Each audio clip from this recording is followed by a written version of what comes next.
சீமானும் அண்ணாமலையும் சேர்றதுக்கு வாய்ப்பு இருக்கா அப்படின்ற மாதிரி ஒரு கொஸ்டின் வந்திருக்கு.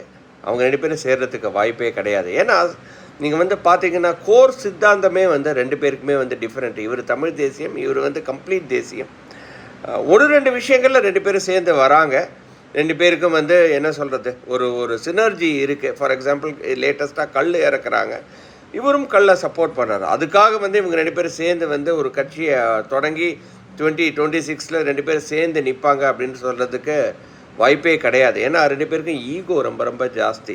அதை பர்டிகுலராக நம்ம அது அண்ணாமலையாக இருந்தாலும் பார்க்கலாம், சீமானாக இருந்தாலும் பார்க்கலாம்.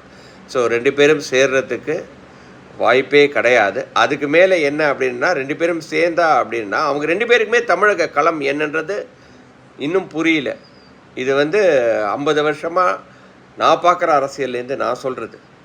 அவங்க 2 பேருக்குமே தமிழக களம் எப்படி அமையப்போகுது, எப்படி அமையும் அப்படின்றதுல அவங்களுக்கு என்ன சொல்கிறது, அதில் நாட்டமும் கிடையாது. அவங்களுக்கு அவங்கள பற்றி தான் கவலை. நல்லா தெரிஞ்சுக்கோங்க. அது சீமானாக இருக்கட்டும், அண்ணாமலையாக இருக்கட்டும். சீமான் எப்பவுமே சொல்கிறார் தமிழ் தேசியம்னு சொல்கிறாரே தவிர அவர் மேக்சிமம் அவருக்காக தான் ஒர்க் பண்ணுறாரு.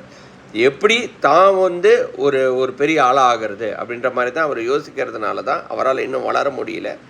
அவர் அதை தமிழ்நாட்டை என்ன சொல்கிறது, ஒரு இனமாக பார்த்து அப்படியே பிரித்து எடுக்கிறார். ஸோ அதனால தான் அங்கேயும் அவர் தோல்வி அடைவார். அதே தான் அண்ணாமலையும். அவர் என்ன சொல்கிறது, ஒரு ஜாதிய கட்சியாக இருந்து அவர் பிரித்து எடுக்கிறார். அங்கே தான் அவரும் தோல்வி அடைகிறாரு. 2 பேரும் சேர்ந்தா ஈகோனாலே அவங்க பிரிஞ்சு போயிடுவாங்க. ஒரு நாள் கூட சேர்ந்து ஒரு சாப்பாடு கூட அவங்களால சாப்பிட முடியாது அப்படின்றது தான் என்னோடய கருத்து. உங்களுக்கு பிடிச்சிருந்தா லைக் பண்ணுங்கள். நன்றி, வணக்கம்.